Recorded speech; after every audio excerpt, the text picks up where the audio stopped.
The news is live here on Joy 99.7 FM in Accra, affiliates across Ghana's 16 regions, including Clenham Radio in Bator, Radio Justice in the Northern region, A1 Radio in the Upper East, Radio Sangmale in the Upper West region, and Radio Marks in the Western region. We are on ABN Radio in London and around the world at myjoyonline.com.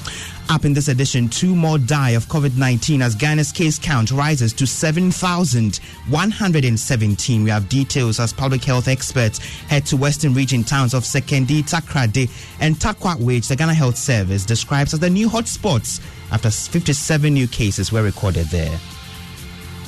So a team will be going there to see how we can quickly assist the region to bring it under control the same way we did in Obuasi. Also, should the country go ahead to hold the December 2020 elections despite COVID-19? We'll hear from government and the opposition NDC. Meanwhile, public health expert warns the process must be properly managed. And in 15 minutes, we'll tell you why fuel prices have not witnessed any increase as expected despite dwindling margins. Details coming up in business. And as the debate over whether or not schools should be reopened in spite of the rising cases of coronavirus infections continue, we hear from 2 highly respected educationists on the matter.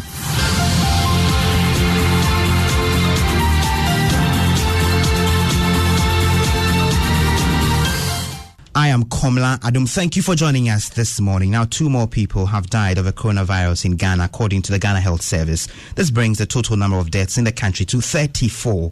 According to the service's website, 153 new cases have also been recorded, putting the country's case count at 7,117, with 2,317 recoveries. The Greater Accra region's cases have crossed the 5,000 mark. The latest figures come hours after the Ghana Health Service announced 156 new cases had been recorded, with 57 of them in the Western region. Well, the Ghana Health Service says it has dispatched experts to Sekendi, Takrade, and Takwa in the region after the surge in the cases there. The service describes the region as an emerging hotspot. Here's Director General of the Health Service, Dr. Patrick Kumabwaji.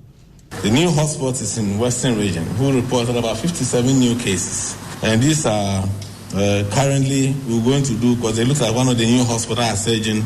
It's mainly in the Takrade, Sekendi Takrade municipality and Metropolis, and then Takwa. So a team will be going there to see how we can quickly assist the region to bring it under control the same way we did in Obuasi. Yeah, the Director General of the Ghana Health Service, Dr. Patrick Kumabwaji, or the coalition of NGOs in health, is attributing the shift to the lack of support for the various district assemblies to enforce the preventive measures. Chairman Gabriel Banaku said government must resource the district assemblies to enforce the laid-down protocols to avoid the shift. Let's stay with COVID a while longer, because the governing New Patriotic Party and the opposition National Democratic Congress have reached a consensus on the need to conduct the December polls despite the continuous spread of the virus. The rival parties have not seen eye to eye over accusations by the NDC that the NPP is conniving with the Electoral Commission in its bid to collate a new voters register for the upcoming polls. However, both parties believe the general elections must come off if the constitutionally stipulated process is to see the light of day. Listen to functional executive member of the NDC, Alex Segbefia, who argues there's a need to ensure all WHO recommended protocols are in place to lessen the possible transmission of the virus. We have to do everything possible to have the election on the 7th of December. And it can be done.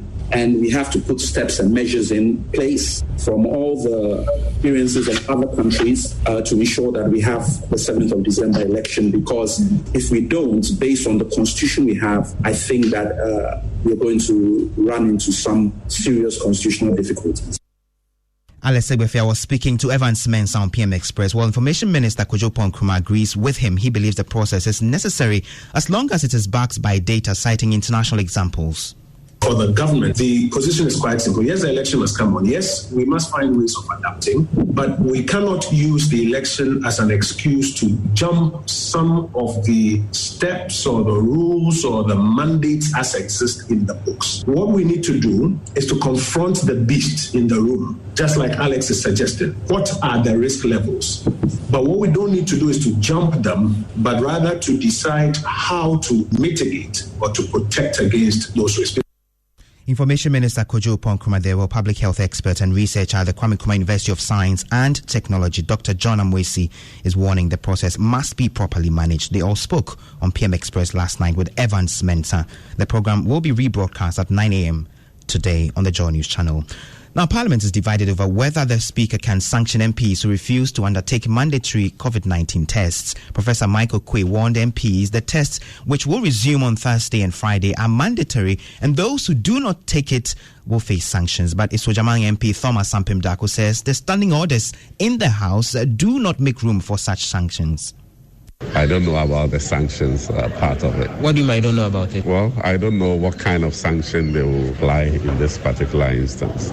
Your contention is that the standing orders doesn't give any such provision that the Speaker can use. I haven't seen anything yet. So then what should the approach be if MPs refuse to take the test? They should persuade everybody to take it. It's a reasonable request for everybody to take the test. But you still think no one can force anyone to? I don't think we should be forced to do that. Sojaman MP Thomas Ampem Darko, well, Bumbu MP Ras Mubarak says the Speaker can change MP sitting places from the front bench to the back bench and even stop them from coming to the House if they refuse to take the tests. Your seat in Parliament could be changed.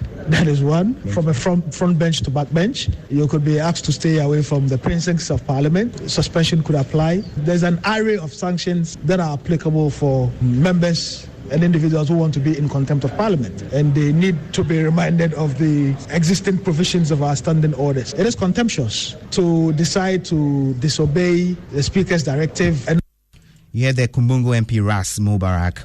Let's also stay with COVID-19 a while longer, but this time we center on education. Now, should schools reopen or not? That's been the topic for discussion for weeks after government opened talks with industry players on the possibility of reopening schools following months of closure over the spread of a coronavirus infections. Today we hear from two respected educationists. First, the president of Ashesi University, Dr. Patrick Ewa. Opening now is very difficult and probably should not be attempted. We should just say that we've lost a third term of the academic year. We should have a plan to get WASI grades generated for students who were in the third year this last academic year using continuous assessment. And let's not attempt to complete this academic year. Just take the next few months off as well. Aim for September to start. And between now and September, continue to monitor what's happening, continue to prepare the schools to be ready to receive students. You hear the president of Ashesi University, Dr. Patrick Ewa. Well, equally concerned is the Central Regional Minister, Kwame Duncan, who is also an educationist.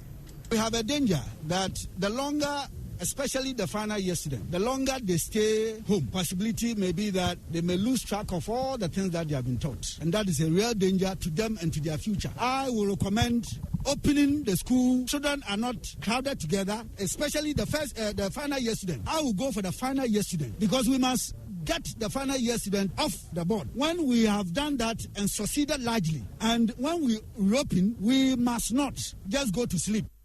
Yeah, the Central Regional Minister, Kwame Duncan, who is also an educationist. Let's take you now to the Volta region, where residents of Akakbokope and surrounding communities in that Daklu district are challenged with a lack of potable water. Due to this, they are compelled to rely on a frog-infested water from a dam they dug themselves. There's more in the following report by correspondent Fred Kwame Asare. Adaklu Akakbokope is one of the satellite settlements in the Adaklu district of the Volta region. Residents here solely depend on farming to support their livelihoods. For many years, residents of Akakbokope and its surrounding communities have been suffering the lack of access to potable water. Efforts by philanthropic organizations and the government to curb the water challenge has been unsuccessful. 2 wells constructed in the community couldn't produce water, while a borehole provided had also broken down. Realizing the plight of the residents, the assembly member for Toda electoral area, Samuel Atomi Dope, on some occasions supplied the community with potable water. So in fact, during the dry season for about 6-7 months, they have been suffering from water problem. Sometimes I use my tricycle to supply them with water, but because the number of the people around there is quite large, it has not been sufficing. So in fact, if government or any benevolence group can come to their aid, I'll be very happy about it. The Daklu District Chief Executive, Fanuel Donko, promised the borehole would be repaired in earnest to salvage the water situation in Akakbokope and its environs. In just last 2 weeks, we've been